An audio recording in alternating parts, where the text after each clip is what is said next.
आतापर्यंत आपण मॅथ्स 2 मधील सिमिलॅरिटी, पायथागोरस अँड सर्कल असे सर्व चॅप्टर्स कंप्लीट केलेले आहेत आणि आता आपण आजच्या व्हिडिओमध्ये सर्कलचे एमसीक्यूज पाहणार आहोत. आतापर्यंत जे सर्कलचे सर्व टॉपिक्सवरील व्हिडिओ आहेत त्या सर्वांच्या लिंक आजच्या या व्हिडिओच्या डिस्क्रिप्शनमध्ये दिलेल्या आहेत. तुम्हाला एमसीक्यू सोडवत असताना बेसिक कन्सेप्टसाठी हे व्हिडिओ पाहावे लागतील. आपण फर्स्ट क्वेश्चनकडे जाऊया. एमसीक्यू म्हणजे मल्टिपल चॉईस क्वेश्चन्स. याच्यामध्ये आपल्याला 4 अल्टरनेटिव्ह दिलेले असतील, त्यातील करेक्ट अल्टरनेटिव्ह चूज करायचं आहे आणि त्याचं अल्फाबेट आपल्याला लिहायचं आहे. बघा क्वेश्चन कसा असतो, choose the correct alternative. Question number 1, 2 circles of radii 5.5 centimeter and 3.3 centimeter respectively touch each other. इथे हे टच इच अदर याला फार महत्व आहे. इथे आपल्याला काहीच दिलं नाहीये की टच एक्सटर्नली और इंटरनली. काहीतरी एक द्यायला हवं होतं तर आपण स्पेसिफिक काढू शकलो असतो. आता आपल्याला काहीच दिलेलं नाहीये. What is the distance between their centres.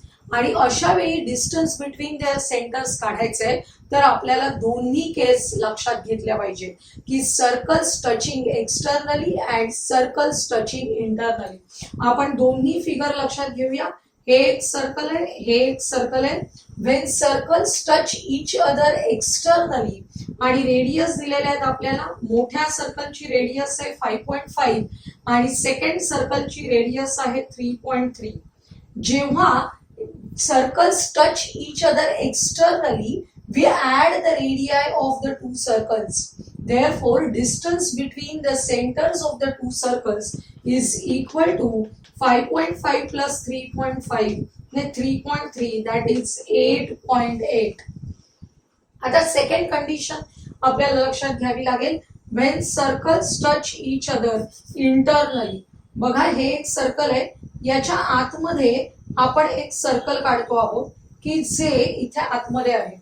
आपल्याला या सर्कलची, या मोठ्या सर्कलची रेडियस आहे 5.5 आणि लहान सर्कलची रेडियस आहे 3.3 आणि distance between these two centres काढायचे आपल्याला.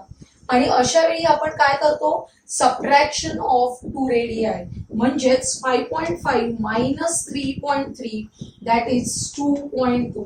आपल्याला दोन्ही ऑप्शन्सचा विचार करावा लागणार आहे. त्यामुळे असा कुठे ऑप्शन आहे बघा, option D 8.8 centimetre and 2.2 centimetre. बऱ्याचदा आपण इथे टच इच अदर आहे म्हणजे एक्सटर्नली अँड इंटरनली दोन्ही लक्षात घ्यायचे हे विसरून जातो आणि मग चुकीच्या उत्तराला टिक मार्क केली जाते. आपल्याला कळलेलं आहे की डी हे आपलं करेक्ट अल्टरनेटिव्ह आहे. तर आन्सर्स लिहिताना नेहमी डी हे अल्फाबेट आपल्याला तिथे लिहायचे, हे आन्सर्स लिहायचे नाहीयेत, ही गोष्ट लक्षात घ्या. आता आपण सेकंड क्वेश्चन कडे जाऊया. 2 circles intersect each other. 2 circles intersect each other such that each circle passes through the center of the other. आपण फिगर काढून बघूया. बघा एक सर्कल आहे, त्याचं सेंटर मी नंतर घेते. हे सर्कल आपण काढलेलं आहे, या सर्कलचं हे सेंटर आहे. आणि दुसरं सर्कल असं आहे की त्याचं सेंटर इथे आहे आणि ते या सर्कलच्या सेंटर मधून पास होत आहे. तुमच्या लक्षात आलं असेल, दुसरं सर्कल असं आहे की ज्याचं सेंटर आहे या सर्कलवर. म्हणजे आपल्याला हे जे डिस्टन्स आहे ते म्हणजेच radii of both the circles आहे. आपल्याला काय दिलंय बघा, if the distance between their centres is 12. आपल्याला distance between their centres is 12 दिलेलं आहे. तर विचारलंय what is the radius of each other. दोन्ही सर्कल्सचे रेडियस किती असणार आहे, 12. कारण बघा आपण जेव्हा फिगर काढतोय तेव्हाच तुमच्या लक्षात येते की हे जे डिस्टन्स पी क्यू आहे ते पी क्यू म्हणजेच काय आहे, डिस्टन्स पी क्यू म्हणजेच रेडियस ऑफ इच सर्कल आहे. त्यामुळे आपल्याला यातला ऑप्शन घ्यायचंय बी 12 सेंटीमीटर. कारण डिस्टन्स बिटवीन देअर सेंटर्स जर 12 असेल तर radius of each circle is also 12. What is the radius of each other नसणार आहे each circle. What is the radius of each circle किती असणार आहे 12 सेंटीमीटर. Third example. आता थर्ड एक्झाम्पल साठी पण आपल्याला फिगर काढावी लागणार आहे. रफ फिगर काढल्याशिवाय आपण कोणत्याच एमसीक्यूचा आन्सर लिहायचं नाही, कारण त्याशिवाय आपल्याला करेक्ट विचारच करता येणार नाहीये.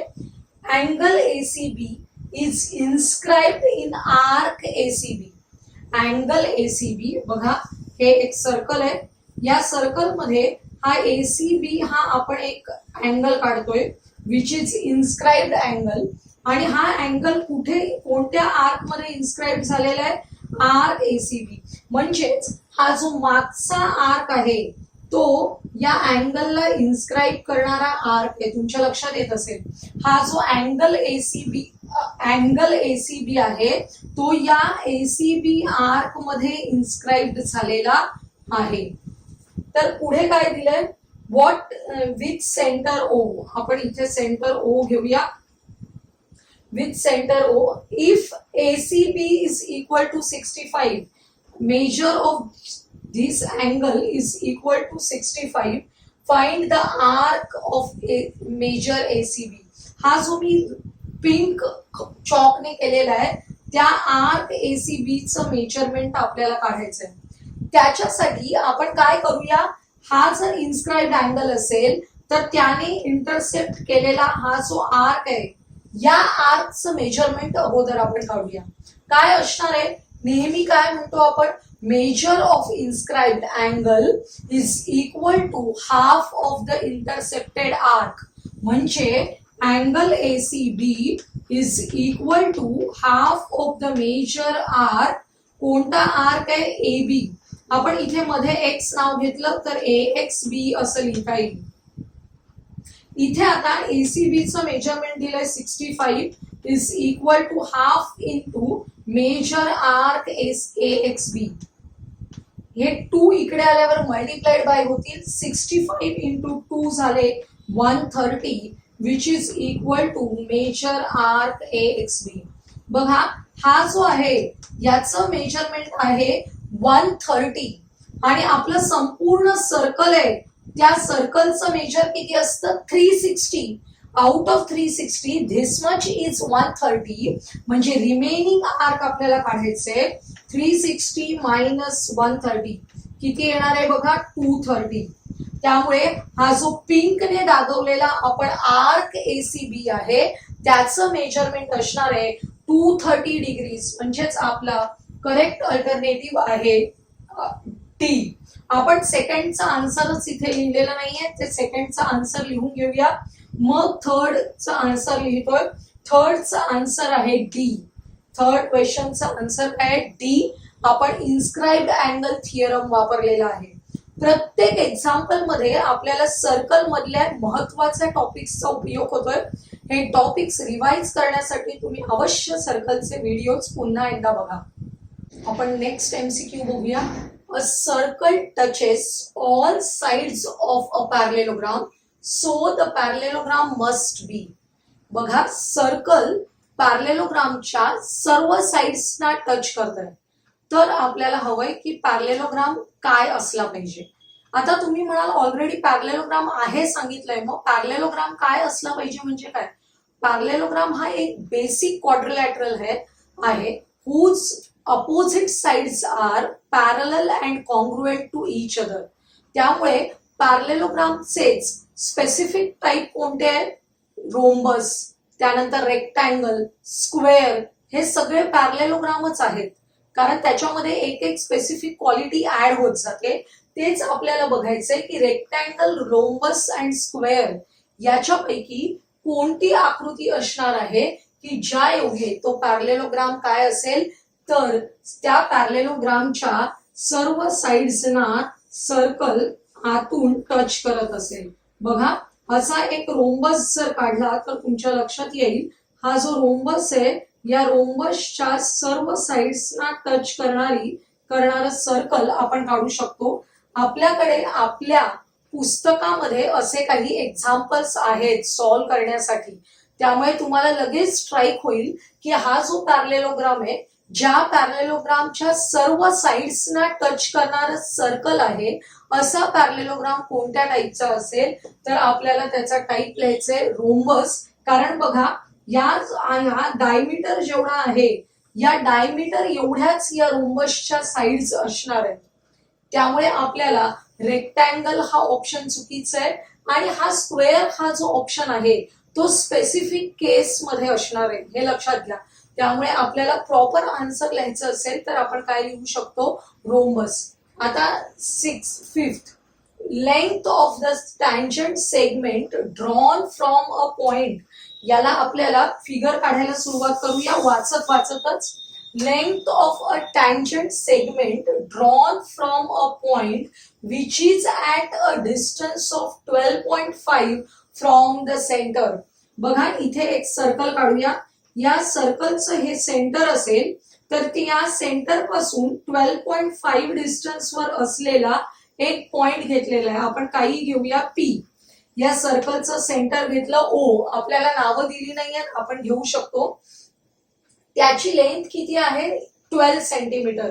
Distance of a point 12.5 centimetre आणि length of a tangent segment, length of a tangent segment is 12. Length of a tangent segment किती दिलेली आहे, 12 दिलेली आहे. Find the diameter of the circle. Diameter काढण्यासाठी अगोदर आपल्याला रेडियस काढायला पाहिजे आणि रेडियस आपण कशी काढतोय, हा जो टचिंग पॉइंट आहे त्याच्यामधून आपल्याला रेडियस काढायची आणि ही या टँजंटला काय असते, परपेंडिक्युलर असते. आपण टँजंट थिअरम बघितलेला आहे, त्यामुळे ही रेडियस या टँजंटला परपेंडिक्युलर असते. आपण इथे ए नाव देऊया. अशा प्रकारे हा राईट अँगल ट्रायंगल झाला. या राईट अँगल ट्रायंगलच्या दोन साइड्स आपल्याला माहिती आहे.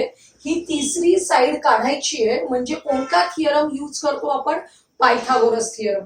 याच्यामध्ये ओपी हा हायपोटेन्यूज आहे, कारण side opposite to the right angle is हायपोटेन्यूज.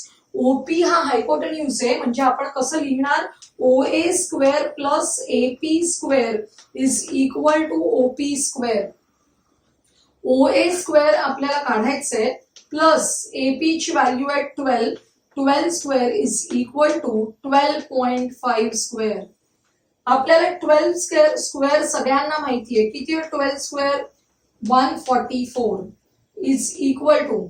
आता 12.5 स्क्वेअरला मल्टिप्लिकेशन करत बसायचं नाही. काय करायचं, युनिट्स प्लेसला 5 असेल तर आपण ओरली स्क्वेअर काढायला शिकलो आहोत. तसा हा डेसिमल पॉइंट आहे, त्याला जरा बाजूला ठेवायचं, डोक्यातून काढून घ्यायचा.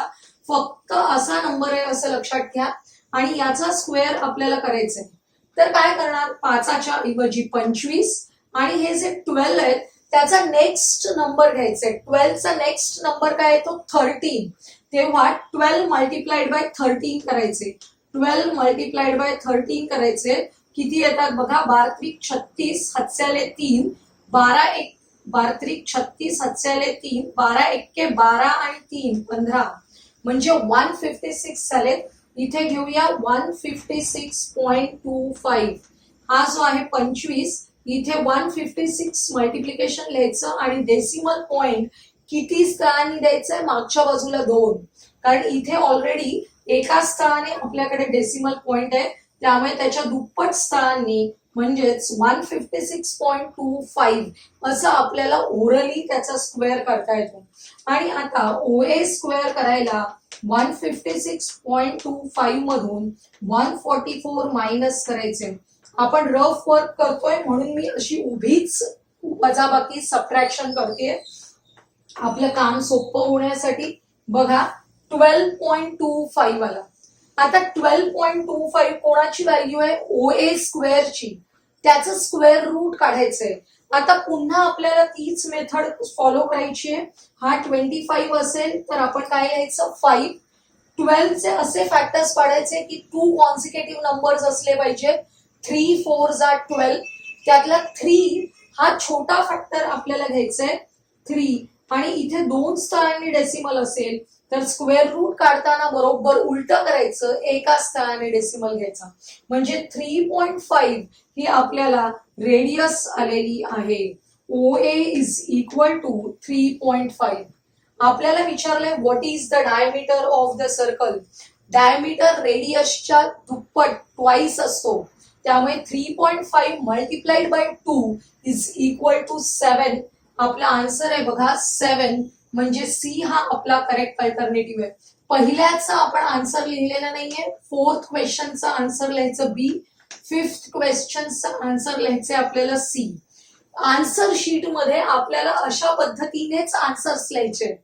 क्वेश्चन पेपरवर तुम्ही टिक मार्क करायचं नाहीये, बोर्डाला ते कॉपी समजलं जातं. त्यामुळे तुम्ही लगेच आन्सर डोक्यात घेतलं की लगेच लिहून टाकायचे आन्सर शीटवर. आता क्वेश्चन नंबर 6 कडे आपण जाऊया.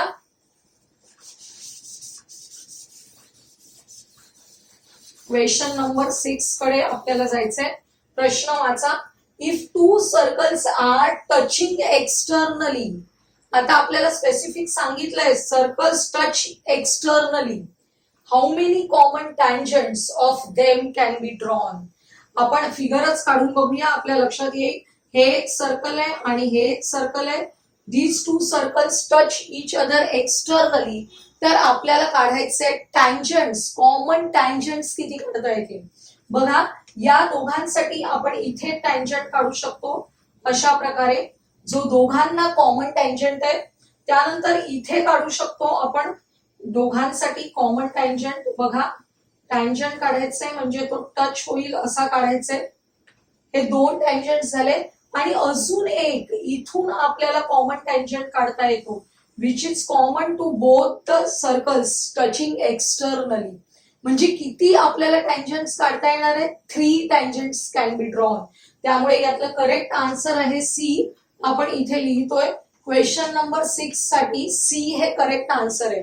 पाठ्यपुस्तकात चुकून बी आन्सर दिलेलं आहे, पण आपण करेक्शन लक्षात घ्यायचंय. सी हे त्याचं करेक्ट आन्सर आहे, म्हणून मुद्दाम मी तुम्हाला फिगर सुद्धा काढून दाखवलेली आहे. आता आपण नेक्स्ट क्वेश्चन कडे जाऊया. Chords AB and CD of a circle intersect inside the circle at point E if A. हे पुढचं नंतर वाचूया. पहिला प्रश्न काय? Chords AB and CD of a circle intersect inside the circle. बघा हे अशा प्रकारे मी एक सर्कल काढलेला आहे. या सर्कलच्या या दोन कॉर्ड्स आहेत AB and CD. AB and CD अशा दोन कॉर्ड्स आहेत. They intersect inside the circle at point E. हा पॉइंट ई आहे. आता आपण मेजरमेंट्स कडे बघूया. AE is equal to 5.6. पुढे आहे EB is equal to 10. CE is equal to 8. Find ED. ED find out करायचंय. आपण बघा इंटरसेक्टिंग कॉर्ड्सचा एक व्हिडिओ घेतलेलाच आहे. काय आहे त्याच्यामध्ये फॉर्म्युला? एक कॉर्ड घ्यायची, त्याचे 2 तुकडे झालेले आहेत. कोणते? EA and EB. त्या दोघांचं मल्टिप्लिकेशन करायचंय. EA into EB is equal to दुसरी कॉर्ड घ्यायची आहे, त्याचे 2 भाग झालेले आहेत. CE into ED. कसंही लिहू शकता तुम्ही. EC इंटू ED लिहिलं तरी चालेल. EC into ED. Value substitute करूया. 5.6 multiplied by 10 is equal to EC ची व्हॅल्यू आहे 8 into ED. 5.6 multiplied by 10 that is 56. Multiplied by 8 आहेत, ते अपोजिट साइडला आल्यावर डिव्हायडेड बाय 8 होतील. Equal to ED. 8 एके 8, 8 7 56. म्हणजे ED इज इक्वल टू किती येणार आहे? 7. आपल्याकडे कोणता आन्सर आहे बघा? ए. ए इज द करेक्ट अल्टरनेटिव्ह. त्यामुळे लास्ट क्वेश्चन आहे आपला 7th, त्याचं इथे ए हे करेक्ट अल्टरनेटिव्ह लिहिलेलं आहे. आपण नेक्स्ट क्वेश्चन बघूया. In a cyclic quadrilateral ABCD. अगोदर काढूनच घेऊया आपण, कारण प्रश्न वाचताना लगेच मेजरमेंट्स लिहायला. In a cyclic quadrilateral ABCD. Cyclic quadrilateral म्हटलं की काय करतो आपण? याच्यामध्ये आपण असा क्वाड्रिलॅटरल काढणार आहोत की whose all the 4 vertices lie on a circle. Quadrilateral ABCD काढलेला आहे. आता आपण पुढची कंडिशन वाचूया. Twice the measure of angle A is thrice the measure of angle C. आपल्याला काय करावं लागेल, कोणत्या तरी एका अँगलचं मेजरमेंट लक्षात घ्यावं लागेल. समजा अँगल ए आहे, त्याचं मेजरमेंट आपण काय घेतलं, एक्स. आपल्याला माहिती आहे की opposite angles of cyclic quadrilateral are supplementary to each other. Supplementary म्हणजे काय, sum of these two angles equal to 180. Angle A plus angle C is equal to 180. Angle A चं मेजरमेंट एक्स असेल तर angle C चं measurement किती असायला पाहिजे, 180 minus x. आता आपण त्या कंडिशन कडे जाऊया. Twice the measure of angle A. Angle A चं मेजरमेंट एक्स आहे, त्याच्या ट्वाइस म्हणजे 2x is equal to thrice the measure of angle C. Thrice the measure of angle C किती आहे, measure of angle C 180 minus x. Thrice म्हणजे तिप्पट, 3 times. Twice the measure of angle A is म्हणजेच equal to sign करायचं. Thrice म्हणजे 3 times the measure of angle C 180 minus x. आपण equation solve करूया. 2x is equal to यांचं multiplication येणार आहे 540. 3 इंटू मायनस एक्स किती होणार आहे, minus 3x. Minus 3x opposite साइडला आले, प्लस 3x होतील. ऍडिशन करायची आपल्याला दोघांची. 5x is equal to 540. आता आपल्याला h ची व्हॅल्यू काढायची आहे. 540 डिव्हायडेड बाय 5. 5ने डिव्हाइड करूया.